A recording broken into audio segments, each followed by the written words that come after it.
as someone who I know that one of your mottos with your business is that people matter, and you even have the blog People Matter at Work.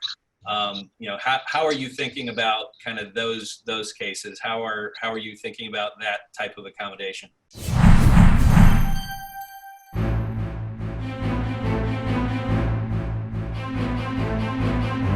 The spectrum of fear, the spectrum of situations is as broad as any I recall in my life. And so, you can't deal case by case with every single person. Trying to set a framework that fits for most. Many people want to come back as well. We've had a few people return to the facility for various reasons, and I just want to hug you. They want to be connected. And re-engage those that they're working with. And so we have those who are ready to come in today, and then we have those who the thought of coming back before a vaccine is frightening. And so we set parameters for kind of the middle, trying to catch maybe 60% of the team with where they're at, and then deal with all of the other situations on kind of a case-by-case basis with their manager and with our HR team based on some of the situations I talked about. As well as even having a second grader who used to go to school who's not in school right now. Good. So Dr. Schnur, recently we've seen the reopening guidance from the CDC, and a lot of people were happy to finally see something from our government, and a lot of people were also very unhappy with the lack of detail and specificity.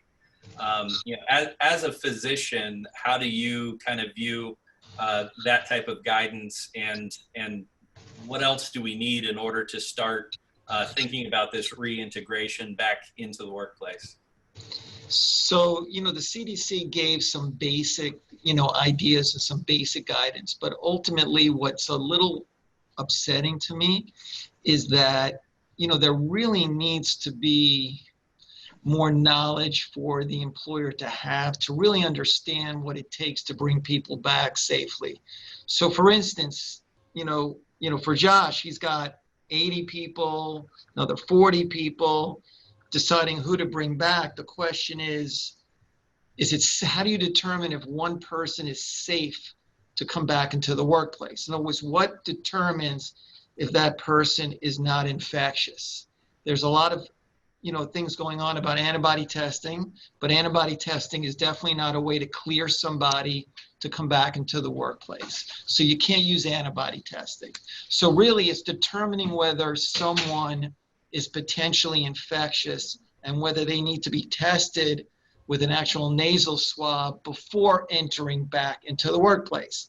So yeah, I've been working really hard at developing algorithms to determine whether an individual is safe or they're not safe. And then on a daily basis, using a daily algorithm to see if they're safe. So step one is how to determine if someone is safe to enter into a workplace. Once you get them back into the workplace, then it's a whole nother scenario about keeping them safe at work, putting in place. I think the CDC doesn't do a bad, I don't think their guidance is bad of what you need to do when you're inside the workplace, but I think they're really not giving a lot of direction what to do prior to getting into the workplace to make sure they're safe going in.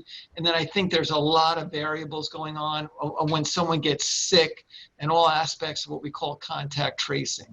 So in essence, the CDC, didn't do a great job, didn't do a bad job. But again, I think there still needs to be programs in place to make it safe for people to enter back to the workplace.